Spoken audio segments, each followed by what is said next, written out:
first thing we want to do when we're training the hamstring region is you want to identify, are we training the distal portion or the proximal portion? I'm going to take you through some of the progressions I use, and it's going to depend on where people are on the conscious competence scale of this movement, which dictates how we load it.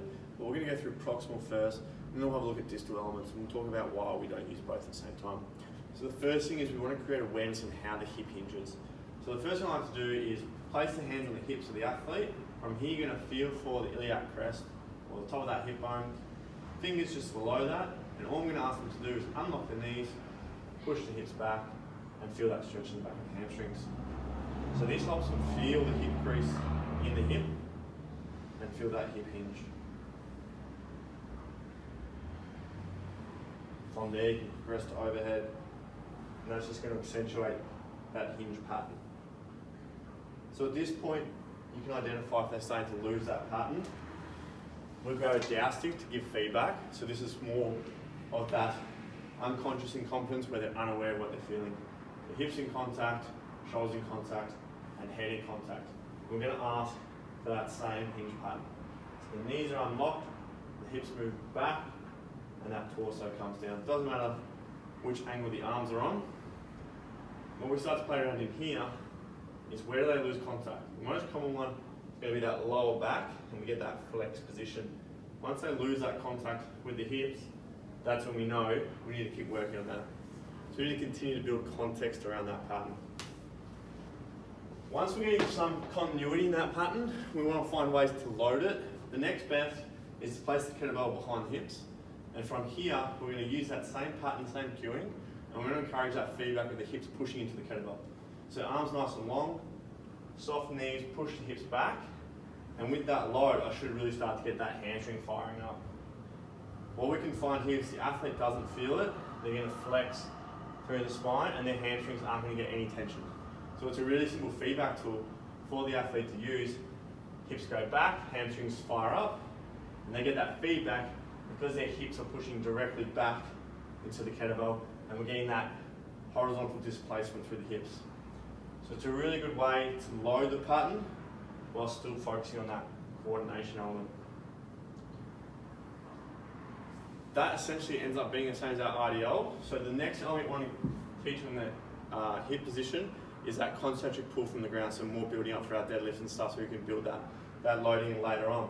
So it's a slightly different order of situation here. We want to lift that kettlebell from the ground up. So I'm going to go into my hip hinge position, feel that hip crease, reach down. If I need to reach further, that's when you can bend the knees to get that range. And then as I stand tall, press through the ground, pull the hips up. Hinge back down, bend the knees, press through the feet, hips come through. It's an RDL down once I get to the knees. Then you can squat. Notice how the shins don't come too far forward. My hamstrings are still nice and tight here. And then stand tall. So now I'm building that competency through the concentric range. And that's going to allow you more options as you transfer into the heavier deadlift barbell works. Once we've done that, you can progress into your more progressive work on the barbell. So we do the exact same position here through the deadlift, and then we build strength through that hip hinge RDL position. So this will only be valuable at the time when the athlete can form that hinge pattern correctly. So if they don't benefit with this, we stay with the kettlebell. Soft knees, hips go back, bar slides down to the kneecap, and then back up.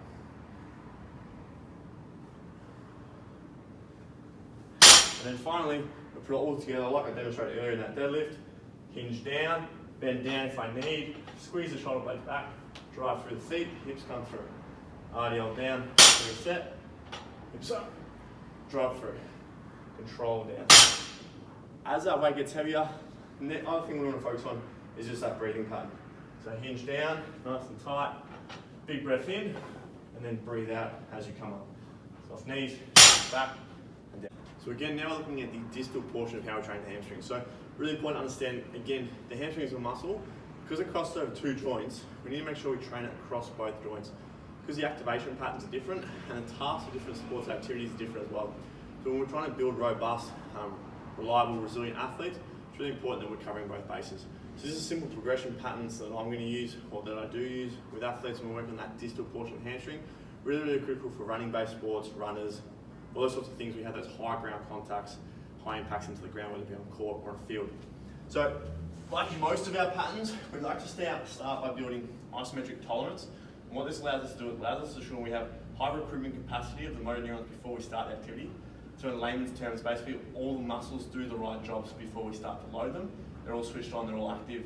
We want to build that tolerance as well first. We know what the athlete's capable of, and then we're maximising that as we transfer across. So it's really simple. We're going to set up, line on the ground, slight bend in the knee so it's not directly straight. And all I'm going to do from here is lift my hips up. And what I'm thinking about is, one, I can slide my hand underneath my hips so my hips aren't touching, and I'm pressing down through the ground through my heels.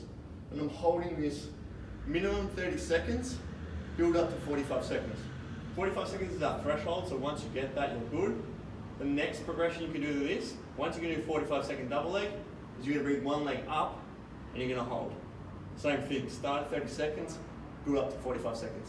So that's our first two progressions from our isometric standpoint, and then we go to a more dynamic movement. So for the dynamic movement, the first option is you're going to use slides. Something that slides along the ground. From here, all I'm going to do is lengthen out, drop the hips, and then reset. Bridge up, lengthen out, all the way, drop the hips and reset. Once you can do that, again to a tolerance of about 15 to 20 reps, then you're safe to move to the next option, and that's going to be out and back in. Notice my hips aren't fully extended, they're just off the ground. Out, back in. The reason my hips aren't fully extended is because that's what's going to be use the hamstring at both attachment points. So it's going to mean we're going to use it from the hips and the knee. In the case of this exercise, we're just wanting to use the movement from the knee.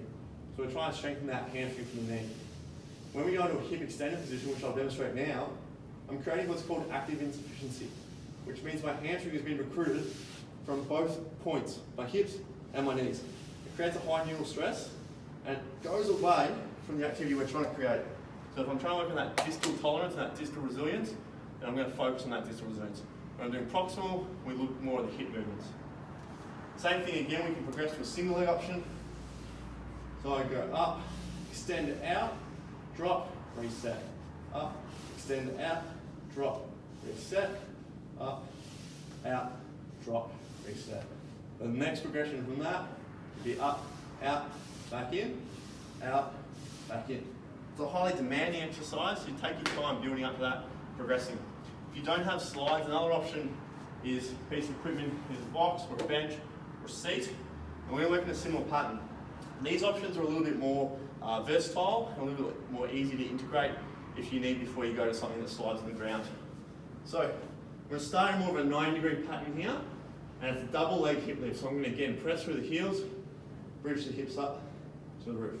I'm looking for full hip extension, and in this movement I'm going to target more of that muscle belly, but I'm still recruiting from the distal portion. Okay, so I'm not looking for too much hips, more back of the knee, calf, hamstring attachment, driving up. What you'll find with this is that in most patterns you want to extend and press away with your leg. What will happen there is that you'll slide your feet, or the bench or box will slide. In that case, you're going to be recruiting your quad, not your hamstring.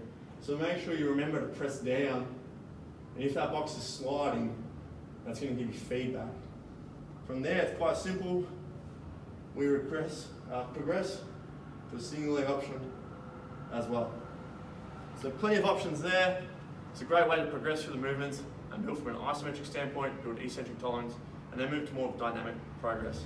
So again, we look at the hamstring from a proximal and a distal perspective. That's going to give you a really good chance to reduce injuries and improve performance.